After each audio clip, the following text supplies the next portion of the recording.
ডিগবৈ মহাবিদ্যালয় স্বায়ত্তশাসিত 17 মেৰ পৰা 24 মেলৈকে 7 দিনীয়া সিভিল ডিফেন্স প্ৰশিক্ষণ শিবিৰৰ আয়োজন কৰা হৈছে।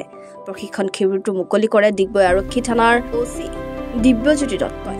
উক্ত অনুষ্ঠানত উপস্থিত থাকে ডিগবৈ মহাবিদ্যালয়ৰ অধ্যক্ষ ডক্টৰ পবিত্ৰ ভৰালী, প্ৰশিক্ষক ভাস্কৰ ডেকা, প্ৰশিক্ষক অলকেশ দেৱ, ডিগবৈ মহাবিদ্যালয় ৰাষ্ট্ৰীয় সেৱা আঁচনিৰ তত্ত্বাৱধায়ক আৰু প্ৰশিক্ষণৰ মুখ্য আয়োজক ৰাজীৱ ৰুদ্ৰ তাৰিয়াং। ডিগবৈ মহাবিদ্যালয়ৰ NSSৰ স্বেচ্ছাসেৱক লিডু আৰু মাৰ্ঘেৰিটা মহাবিদ্যালয়ৰ প্ৰায় 50 গৰাকীতকৈ অধিক ছাত্ৰ-ছাত্ৰীয়ে শিবিৰত অংশগ্ৰহণ কৰে।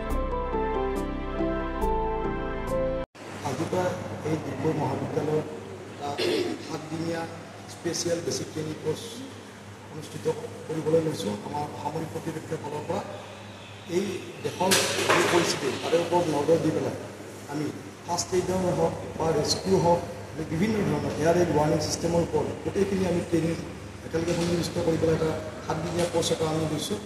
আজিৰ পৰা ষ্টাৰ্ট কৰিছোঁ। ইয়াতে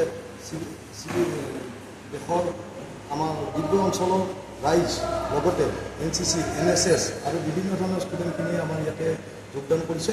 আৰু এই কাৰ্যসূচীয়ে মই ভাবোঁ যে আগন্তুক দিনত দেশত যি পৰিস্থিতি হ'ব সেই সিহঁতৰ লগত মোকাবিলা কৰিবৰ কাৰণে তেখেতসকলক প্ৰস্তুত কৰা হৈছে।